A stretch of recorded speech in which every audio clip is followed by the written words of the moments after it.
I don't see how it would work. Reform seems to be saying that if the French weren't prepared to take them back, then they would put migrants into Royal Navy speedboats and drive them to the beaches and let them off in the beaches. Now, it doesn't seem entirely sort of sensible, and it is important, and even I think Nigel Farage would think it's important for the government to have a functioning diplomatic relationship with France.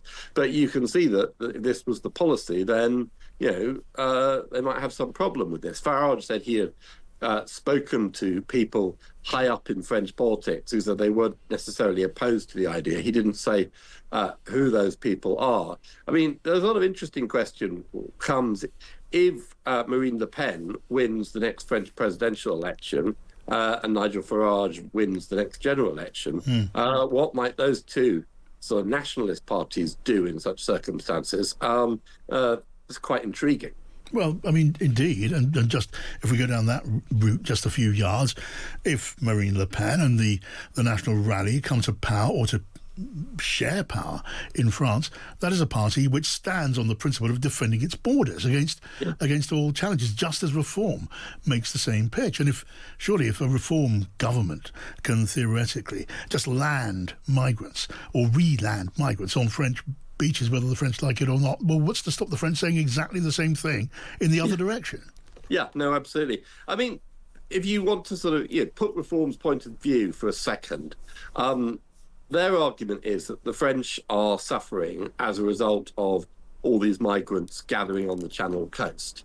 And they say that in some ways, the Channel is a draw to migrants across Europe to enter France.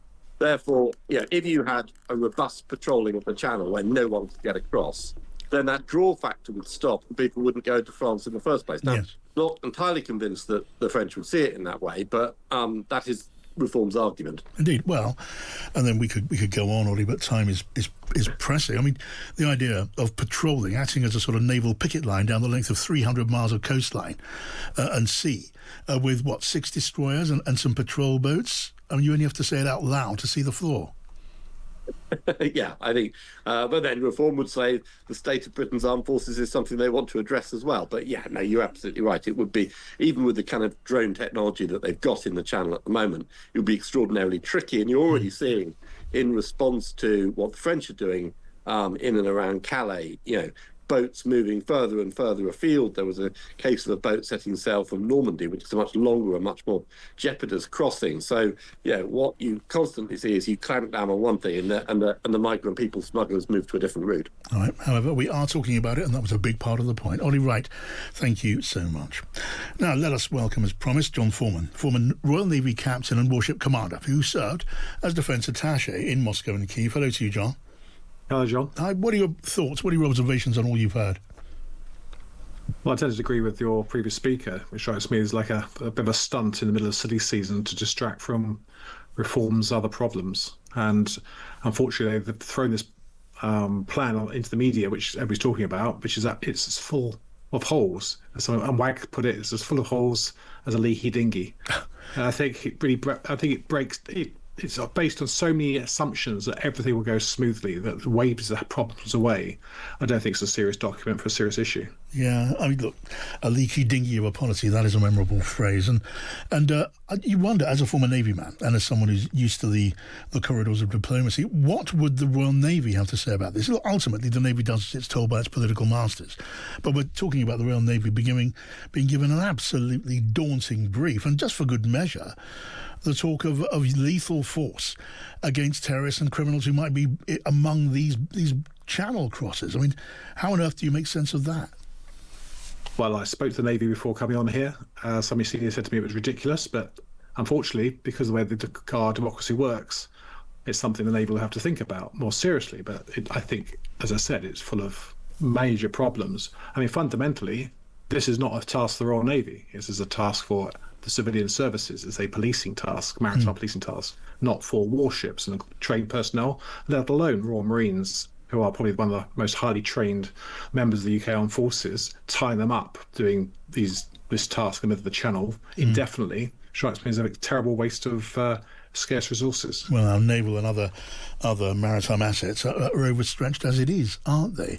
I just wonder, from the point of view, and you have been one, of a warship commander. Again, I absolutely recognise and see that a warship commander's job is to do what his superior officers say, and the superior officer's job is to do what the political leadership says. But just try and put yourself in a position of a warship commander approaching the French coast and being warned off over your radio to come any closer, and you've got a number of migrants aboard. You're supposed to disembark. What on earth are you supposed to be thinking? Well, one thing that people in the plan doesn't consider is that you need diplomatic clearance from another state for warships to enter port normally. Unless you're doing exercises which have been pre-cleared, or you're transiting under instant passage, you have to have clearance. So you're not allowed to enter territorial waters, which are 12 miles, in a warship without the permission of the host government. So, as the French said quite rightly, the whole plan breaks down because it would violate French sovereignty, it violates the law of the sea, and it violates international law. And if I was a commanding officer of a warship charged with returning migrants, I can't obey illegal orders. We could not do this because I think, firstly, because of the issue of French sovereignty, but secondly, also the endangering of life at sea in the detention of these migrants. And what would cause the reform plan just sort of brushes over that. It says everything's going fine. We're going to find them. The Royal Marines will go there, detain them. We'll put one to a Royal Fleet Auxiliary ship, and then we'll ship it back to France. I mean, each stage of that plan, there are major risks involved, not least a major incident while detaining migrants in boats at night or in rough weather, not just to the migrants' safety, but also to the serving personnel safety. So you believe where the safety of those crossing is at serious risk? Well, it's a core principle for any mariner, John. I mean, right. I think, we can't go around endangering life of people who are charged to protect if they're in danger. So if I was a migrant coming across in a boat and I see a warship or the Royal Marines approaching, yes, I'd smash the engine up, throw it over the side, I'd slash the dinghy, and I'd jump over the side. It turns a detention into a major search and rescue effort. Yes. And imagine that happening over and over again as a tactic, as I think Oliver was pointing out. As the traffickers adapt, you end up with a huge humanitarian problem. And I think the policy would last, one mass drowning in the middle of the English Channel before it be abandoned. And John, speaking as a former warship commander, you're telling me that the commanders of British Royal Navy assets would refuse orders to intercept and return, well, presumably without concern for the possibility of a charge of mutiny. No, I'd make sure that the legal services inside the Royal Navy and the Army, the Air Force, Marines was fully on side, and there was a watertight legal basis for doing this. I said there was no legal basis doing it, let alone if the French won't actually agree to it.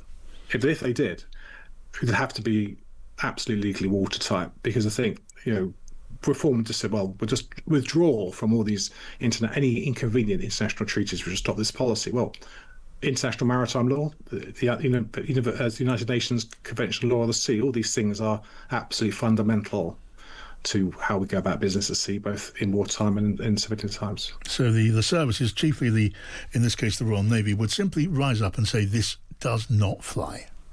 No, I don't think we'd rise up. I think we would insist there was a firm legal basis for any such operation, and it was properly scrubbed, because ultimately, you as commanding officers, and you don't want you and your subordinates to be open to charges in due course that you break international law. So that's why we have legal advisors. Yeah. That's why we have rules of engagement. You're telling me you cannot imagine that legal obstacle being cleared? No, I don't think so, because I think the plan falls down on the law of the sea aspects, safety at sea, and it also breaks down on sovereignty and agreement with France. Without those two issues being sorted out, this is absolutely not a starter. A non-starter. John Foreman, thank you so much. John is a former Royal Navy warship commander and a defence attaché.